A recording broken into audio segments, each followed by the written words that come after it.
All right, Etienne, we're talking about fume extraction, so tell me what it is. Okay, so fume extraction, to be very simple, is the action to take fume, welding fume and particle into a system, whether to filter it or to throw it outside. I'm a manufacturer, and you just told me about fume extraction on a really basic level. So why should I care about it? It's very important because welding fume in a welding environment can be one of the main causes for health issues. Also, if you are a manager or the owner of the place, you want to comply to the rule and offer your employee the best working environment possible. It's also more productive to be in a clean place. What am I risking, either as a welder or as a production manager or as a safety manager even, by not having fume extraction? First off, for the welder, because you're the one closer to the high concentration of welding smoke, your health is at risk. It's that simple. Recently, in April last year, a large study was released by the IARC proving that welding fumes were carcinogenic. Not only possibly carcinogenic, but really carcinogenic to people. So as a production manager, your risk of not taking care of welding smoke are pretty clear. It's harder to hire people if your environment looks unhealthy and not clean. You're also at risk of health and safety violation, and productivity comes higher with a good, well-organized and clean environment. Tell me about the effects that weld fumes can have on not just welders, but other employees within the shop.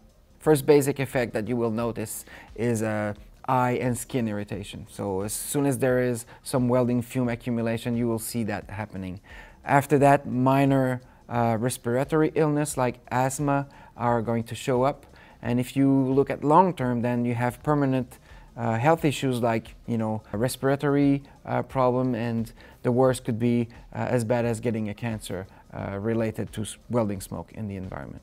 On a very basic and then on a more advanced level, how do I get started with fume extraction? So the most basic approach to cleaning air would be to open doors or to use the general ventilation system. Welding smokes are going to mix with the air, and then the general system will bring that in, filter some of the particles and release back the air to the general atmosphere. It's basic and general. If you want to go more advanced, you will look at local exhaust system, where the density is higher, where there's more smoke. It is a lot more efficient, but it also requires more specific equipment and more dedicated equipment. So you get the best result. Like, it's the most effective way to take care of welding smoke. Within my shop, I'm looking around and I see I do have a need for fume extraction. So where do I get started? I always say start with the most basic common sense approach. You look at where the smoke is created, and welding smoke is visible, so you can pretty much understand where it's created, where it's going, and who's directly affected or who's putting his head right into the welding smoke. So with common sense, you can have pretty much a basic plan to reduce it. You can also hire an industrial hygienist to make you a formal plan to reduce welding smoke and the impact on every welder. And it goes by round. You do it once, you look at the result, you want to make sure that you achieve the level that are targeted, and then you do it over again to make sure all of the employees are safe after that. Hey, thanks for watching. Check out some of our other videos, like this one.